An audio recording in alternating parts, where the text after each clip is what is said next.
கந்தா கடம்பா திருமுருகையா சிவகார்த்திகேயா மால்மருகா செந்தமிழில் திருப்புகழ் பாடி நின்றால் மனம் மிஞ்சிடும் இன்பம் விளையுதையா. சிரகிரி வேலவனை காண்கையிலே விழி ஓரம் கண்ணீர் பெருகிடுமே. கந்த சஷ்டி கவச்சம் போதுவோர்க்கு கந்தன் கருணை என்றும் துணை வருமே. பங்குனி உத்திர நாளினிலே உனை நினைந்தே காவடி சுமந்து வந்தோம். புன்னகை புரியும் ஷண்முகனே உன் சன்னதி தேடி ஓடி வந்தோம்.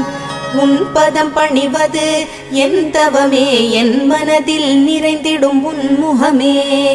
ஷண்முக பிரிய குஹ குரு சரவணனே வந்தே இன்னருளை தர வேண்டும். தென்பழனி மலையில் ஆண்டி முகம் சென்னிமலை